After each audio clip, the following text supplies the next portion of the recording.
The best starts in motorsports, I think, is historic Trans Am, is Hildebrandt, James Biddle, side by side. They're going to take this so slowly, making for a great show for the crowds, the greatest noise when they all get on the loud pedal.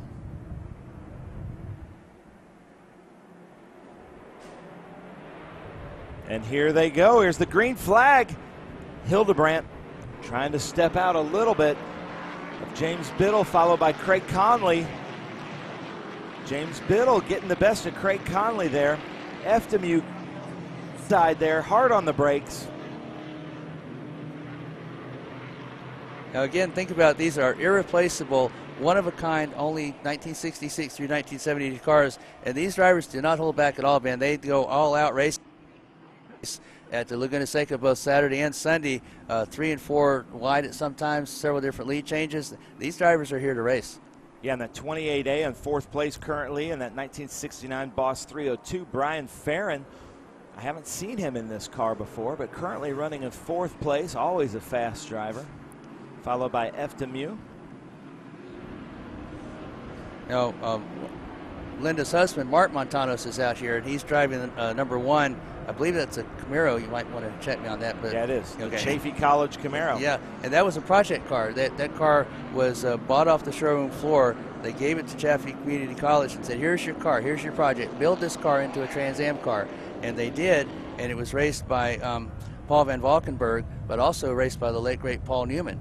So, again, a lot of these cars were done that way. They were bought from the dealers, or they were bought straight off the assembly line, bodies in white or what have you.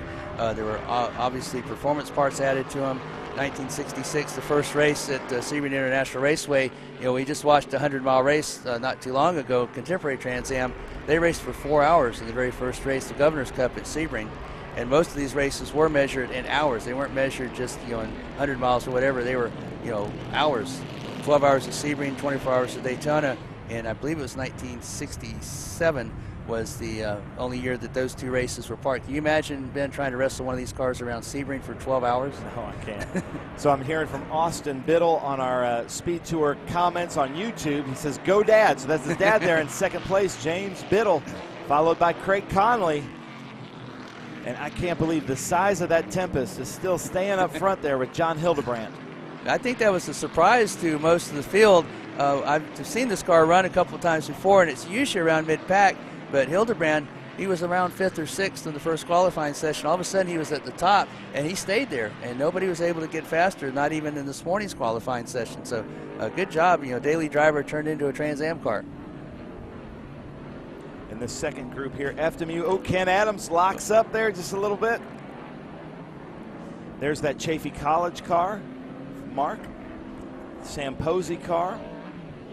This is such, and then that Cougar there, I talked to Michael Eisenberg yesterday.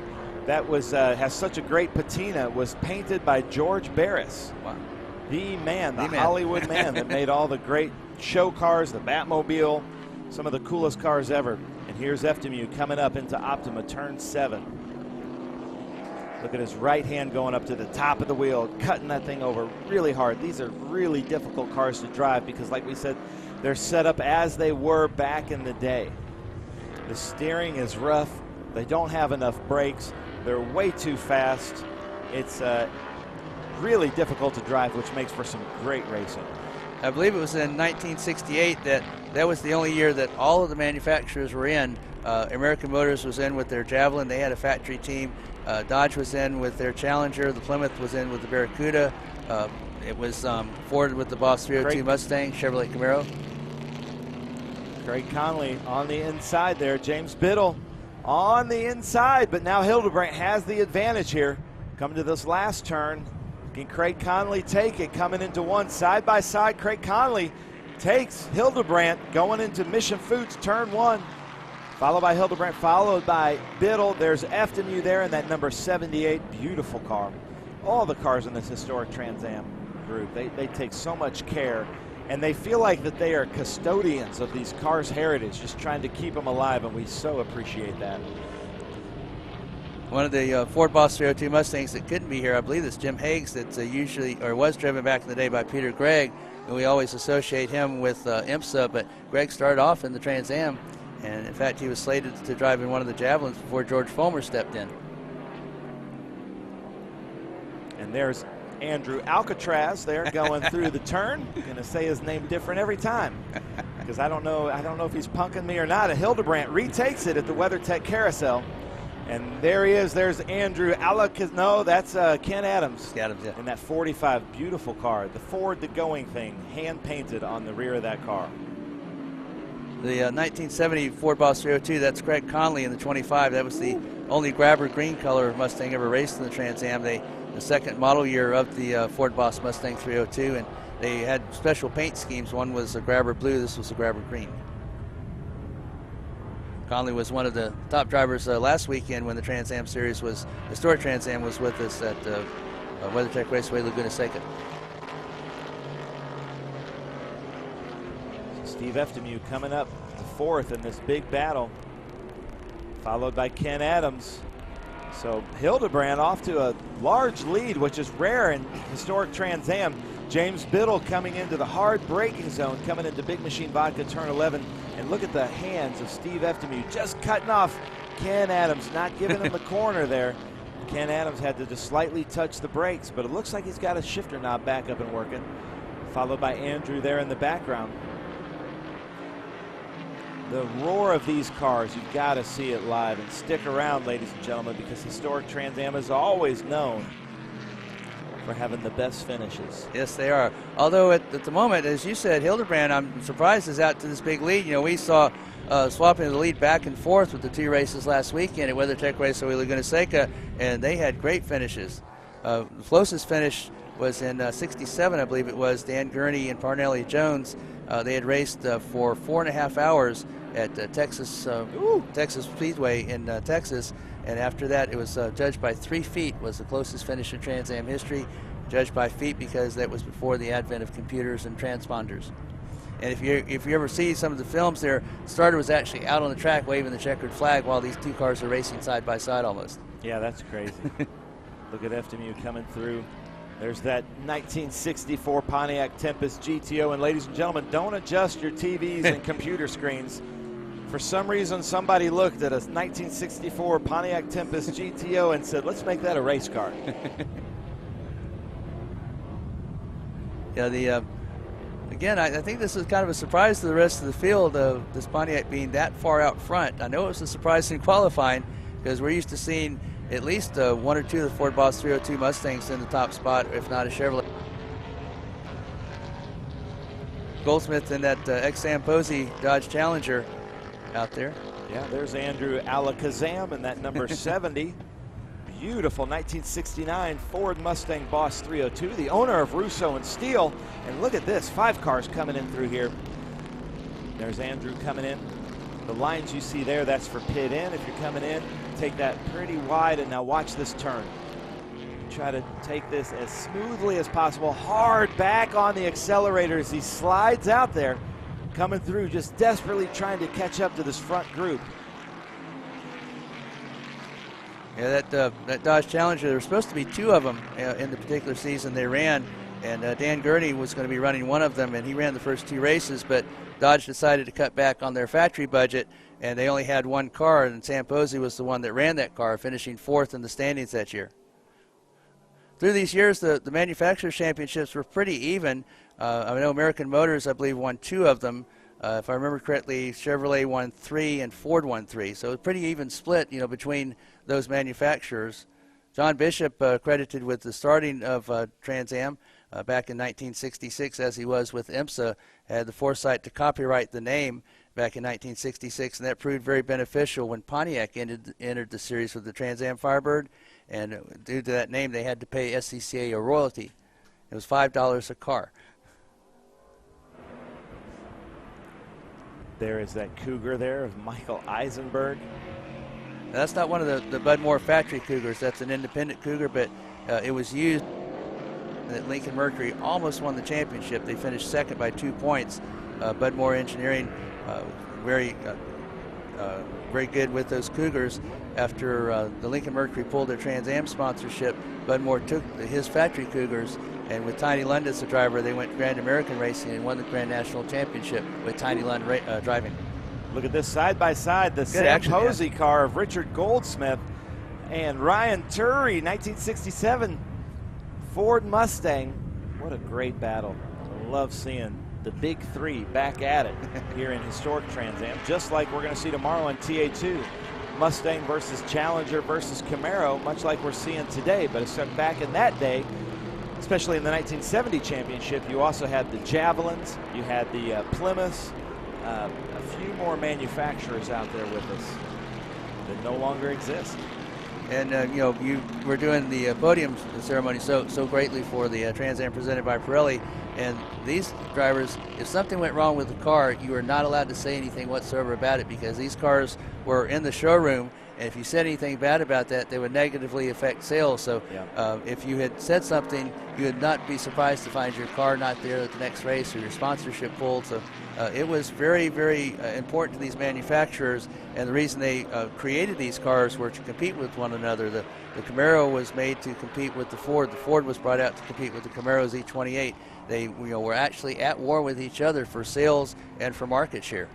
Yeah, there's Brian Farron there in the number 28A, 1969 Boss 302. The whole win on Sunday, sell on Monday mantra was alive and well. And you know, there was so much happening in those days that, you know, if you, like you said, you bought a Dodge Challenger because you're a fan of the Sam Posey car. So absolutely. We know it works. Yeah. And same with Plymouth Barracuda. Sweet Savage was the driver in that Plymouth Barracuda. And a lot of times people would mistake a Barracuda for a Challenger and vice versa because they look so similar. Look at this group here. Sam Posey car taking the inside. And there's the 23. Is that the 23? Yeah. Bill Godwin in the Chevrolet Camaro Z28. Al's Body Shop. Coming through Optima Batteries, turn 7. Look at how many changes has this group had? They seem to be going back and forth. All the cars so equally yoked. Having a great time battling out there. Now, the only thing that's not original on these cars are the tires. Because of the different years of the cars, the different weights of them, the different horsepower that was developed throughout this particular era, 66 through 72, Historic Trans Am decided to go to a so-called spec tire, at least to kind of even out the playing field. So everything else on the car, though, is original. As you said, just raced back in the day. That's what you're seeing here, and it just boggles my mind. You know, 1966 through 72. This is 2022. Here these cars are racing. They're in excellent condition and well taken care of, and they're out there reliably racing around Sonoma. Now these cars do break down as we back at Sonoma, and you had talked to a gentleman on the grid at the Sonoma about how they replace these parts. Ben? So I know there are a lot of preparation shops that are making parts. A lot of these parts also manufactured and hand manufactured, because you can't just go down to the local Chevrolet dealership or Ford dealership and get a part for these cars. So these cars, again, irreplaceable and original, driven back in the day as they were in 1966 through 1972.